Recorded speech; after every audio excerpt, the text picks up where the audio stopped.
কোন জায়গায় আছি? এটা তো খুব সুন্দর একটা জায়গা। এটা হচ্ছে সরকস্তপিয়া, হ্যাঁ, সাপরাশি খালের গোড়া। এটা হচ্ছে গোড়া সাপরাশি খাল। হ্যাঁ, আর ওই যে ওটা ডাকাতিয়া নদী সামনে সামনে। ও, মানে এই খালটা হচ্ছে ডাকাতিয়া নদীর সাথে মিশেছে নাকি? হ্যাঁ।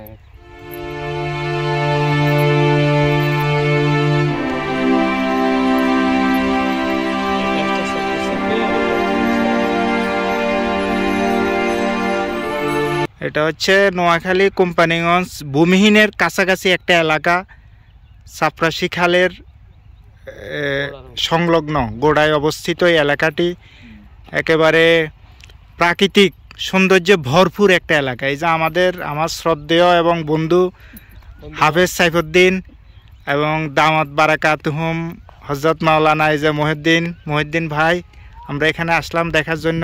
খুব দেখার মতো একটা জায়গা।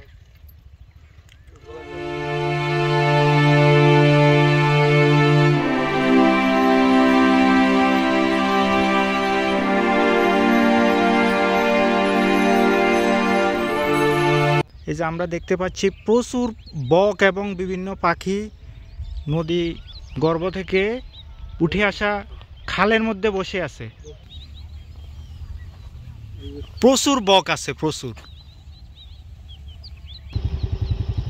নদী তীরবর্তী খালের মধ্যে অনেকগুলো বক মাছ শিকারে ব্যস্ত। প্রচুর বক দেখা যাচ্ছে।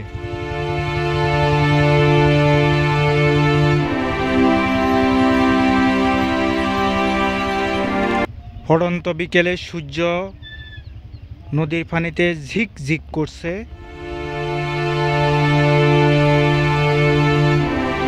প্রকৃতি তখনই আপনার কাছে ভালো লাগবে যখন আপনি প্রকৃতির মানুষ হয়ে যাবেন, প্রকৃতিকে খুব কাছ থেকে অনুভব করবেন, প্রকৃতির ভাঙ্গাগড়া সাক্ষী হবেন আর প্রকৃতির সাথে বন্ধুত্বের বন্ধনে আবদ্ধ হবেন। এই ছোট ছোট এগুলা কি পাখি? এই বকগুলো আমরা সামনে গেলে তারা উড়াল দেয়, মানে আমাদের সাথে চোর পুলিশ খেলতেছে বকগুলো।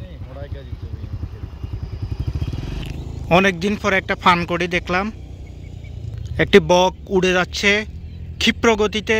অসাধারণ ভিউ, অসাধারণ। আলহামদুলিল্লাহ। একটি বক শিকারের জন্য ওত পেতে আছে, উড়াল দিয়েছে। সে আমার উপস্থিতি বুঝতে পেরেছে। প্রিয় ভিউয়ার্স, আপনারা বরাবরই জানেন আমি আমার কন্টেন্টগুলোতে প্রকৃতির কথা বলি, প্রকৃতি প্রেমের কথা বলি, গ্রামীণ জীবনের কথা বলি, নদীমাতৃক বাংলাদেশের কথা বলি, অকৃত্রিম সৌন্দর্যের কথা বলি, যেগুলো আমাদের বাংলাদেশের প্রাণ, বাংলার প্রাণ, যেগুলো আমাদের ভালোবাসতে শেখায়, যেগুলো কৃত্রিমতা বিবর্জিত।